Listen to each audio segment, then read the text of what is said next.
फक्त मराठी यूट्यूब चॅनलला सबस्क्राईब करा आणि आमचे लेटेस्ट व्हिडिओज पाहण्यासाठी बेल आयकॉनवर क्लिक करा. लेटेस्ट अपडेट्ससाठी आमचा इंस्टाग्राम, ट्विटर आणि फेसबुक हँडल्सना फॉलो करा.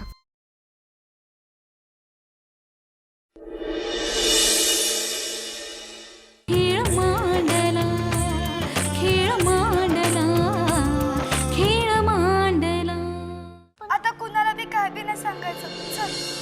पण साहिल, मला वाटतं आपण एकदा दादा आणि माईंना भेटून जावं.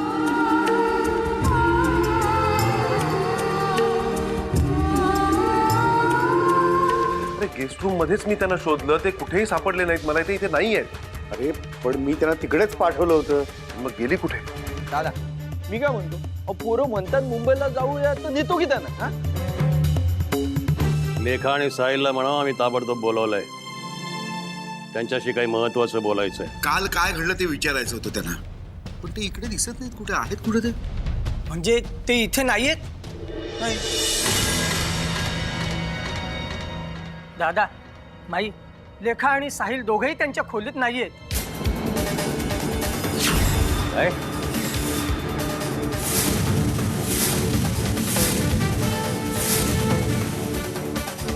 ते त्यांच्या खोलीत नाही आहेत. पण तू नीट पाहिलंस का? अख्ख्या घरात त्यांना शोधून पाहिलं, पण कुठेच त्यांचा पत्ता नाही. अरे घरातनं मुलं जाणार कुठे? तू विचारलंस का कुणाला? सगळ्यांना विचारलं माहिती, पण कुणालाच काहीच माहिती नाहीये. माझ्या अगोदर उदय दादा त्यांच्या खोलीत त्यांच्याशी बोलायला आले होते,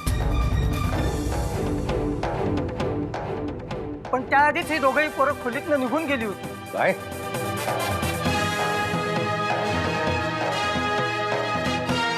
उदय त्यांच्याशी बोलायला गेला होता? हो, काल नक्की काय झालं हे त्यांना देखील जाणून घ्यायचं होतं.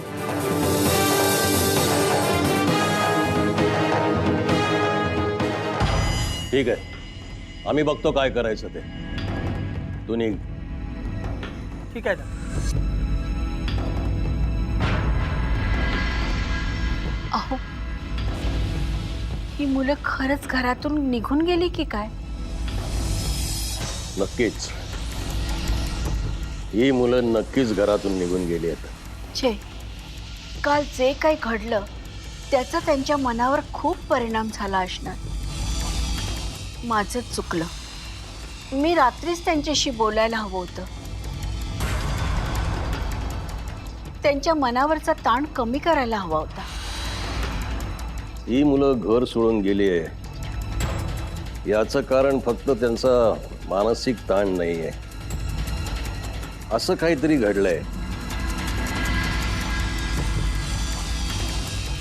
ज्यामुळे त्यांना हे घर सोडून जाणं भाग पडलंय. नाही तर ही मुलं आपल्याला न सांगता अशी घरातून निघून नसती गेली. खरं तर मी त्यांच्याशी बोलले असते, त्यांच्या मनात काय आहे हे जाणून घेतलं असतं तर हे असं झालंच नसतं. माझंच चुकलं. मला मेलीला काही सुचलंच नाही. हो, आता त्यावर बोलून काही फायदा नाही. आम्ही या प्रश्नाच्या मुळाशी गेल्याशिवाय राहणार नाही.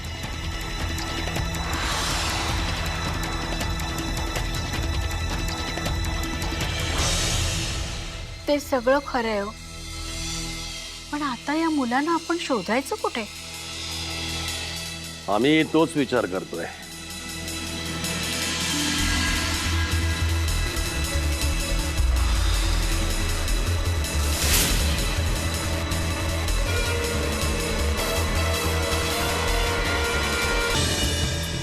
आता पुन्हा पहिल्यापासून सुरुवात करायची?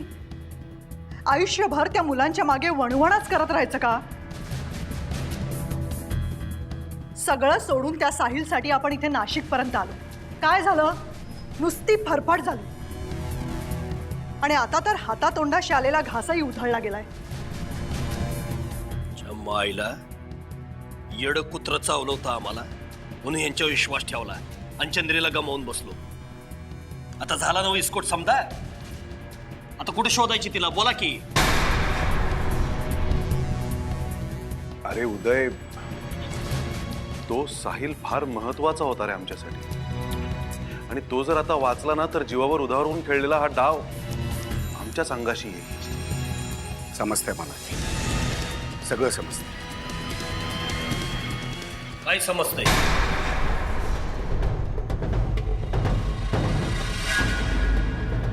काय बी समजत नाही तुम्हाला उदयराव? तसं नाहीये. तसंच आहे. नाहीतर तुमच्यामुळं आमची केवढी मोठी अडचण झाली हे बी कळलं असतं.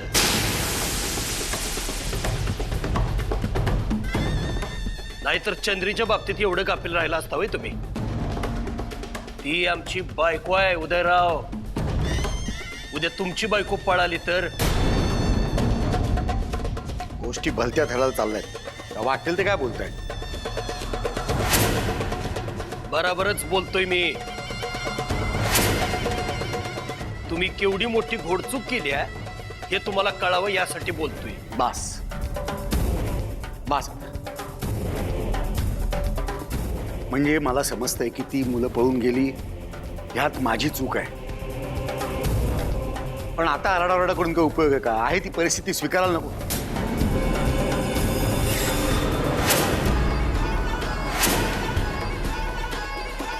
का म्हणून? का स्वीकारायची आम्ही परिस्थिती? चूक तुम्ही करणार आणि आम्ही निस्तरायची. काय म्हटलं होतं तुम्ही? चंद्री दादासाहेबांच्याकडे राहून दे, मी तिच्यावर नजर ठेवतो, तुमची अमानत म्हणून सांभाळतो. वा, काय सांभाळली अमानत. मान्य आहे मला की मी म्हंटल होतं की मी नजर ठेवेन म्हणून. ही मुलं पळून गेली ह्यामध्ये माझा हलगर्जीपणा झाला नाही असं नाही. पण मीच तुम्हाला ती मुलं तुमच्या ताब्यात आणून देईन. बस, मग तर झालं. मला जरा शांतपणे विचार करू दे. करा, विचार करा, पण लवकर. मला चंद्री पाहिजे, ती बी लगुलग. नाहीतर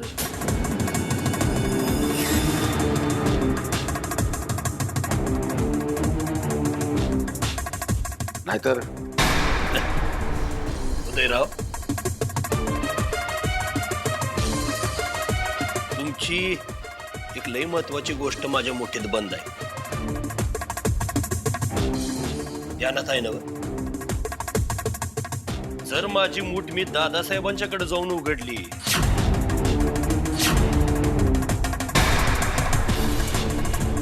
तर काय वाट लागेल कळते का?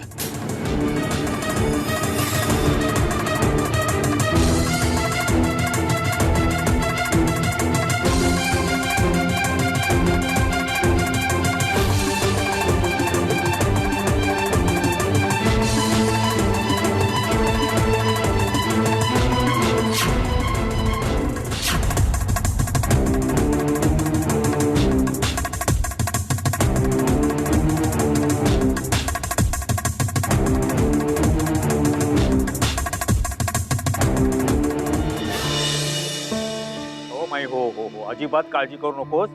ऑपरेशन व्यवस्थित झालंय. बरं झालं बाई, देव पावला. अजित, वेळोवेळी फोन करत जा रे, आम्हाला इथे उगाच काळजी वाटते. ग माई, आता मी तुलाच फोन करत होतो, पण नेमकं तुझाच आता फोन आलाय. काय करू रे, राहवत नाही ना मला.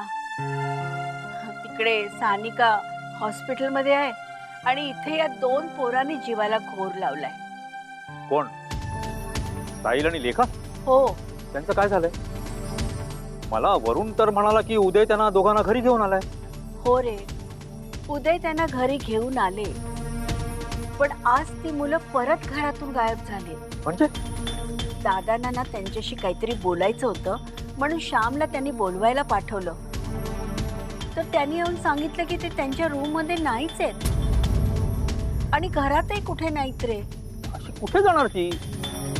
ते माई घरातच असतील, शोधा तुम्ही. नाही येत रे घरात. सर, माई 1 मिनिट. काय? डॉक्टर साहेबांनी तुम्हाला बोलवलं. आम्ही आलो. हे माई, मला डॉक्टरांनी बोलवलंय, मी तुला नंतर फोन करतो. बरं बरं.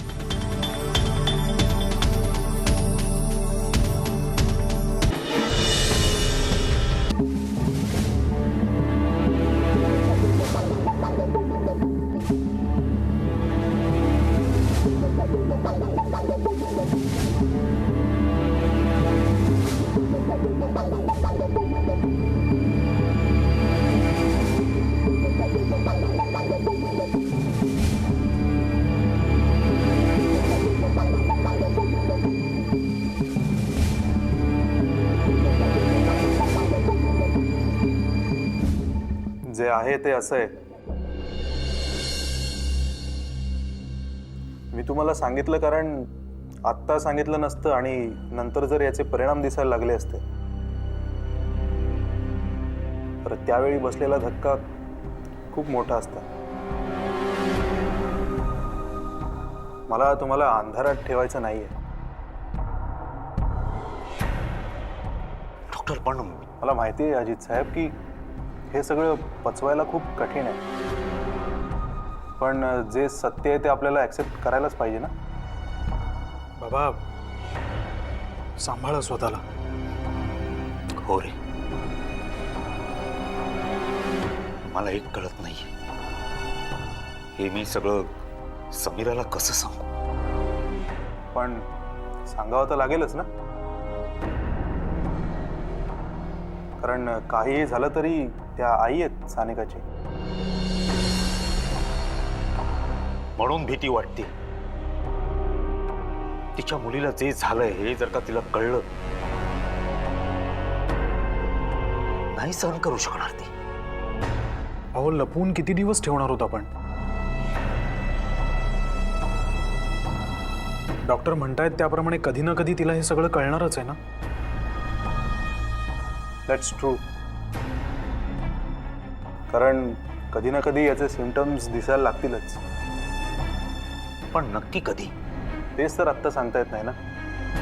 कदाचित उद्या, 2 वर्षांनी, 4 वर्षांनी, किंवा कदाचित कधीच नाही.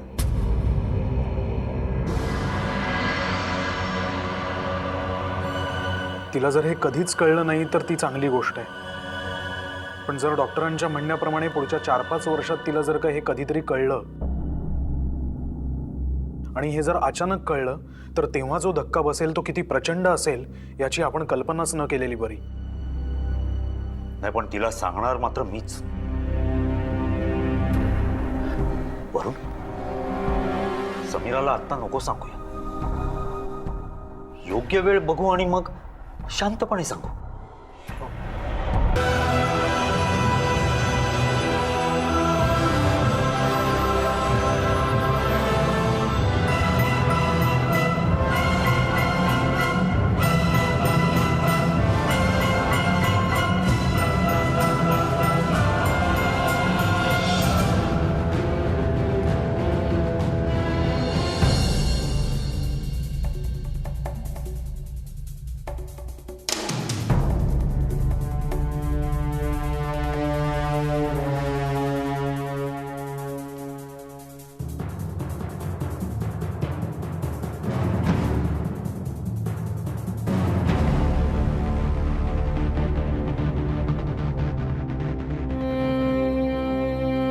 चल साई.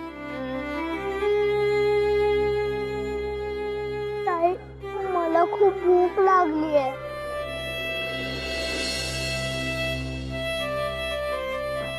मला बी लई भूक लागली आहे रे. ताई, आपल्याला समोसा पाव घेऊन ये ना.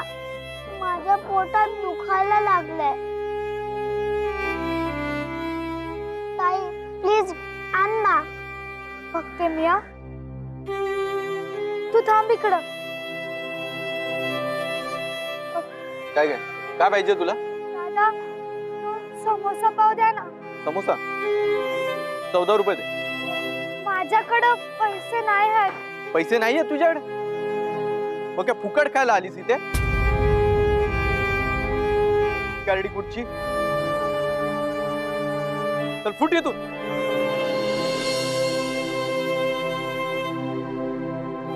काय झालं?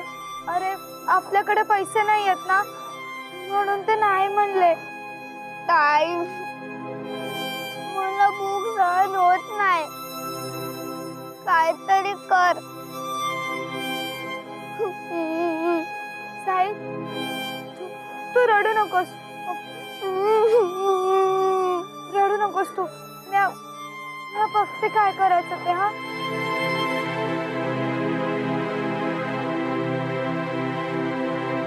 काय ग तू परत कशाला आली तर?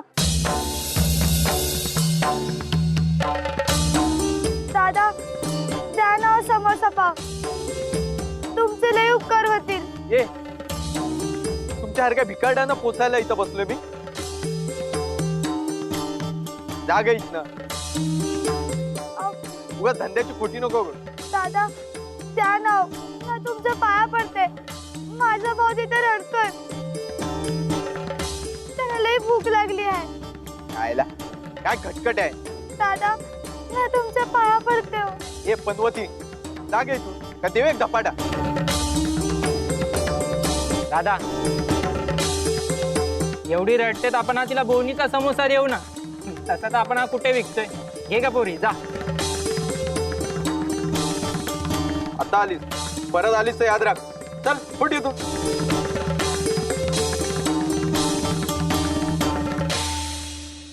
हे घे साईद खा.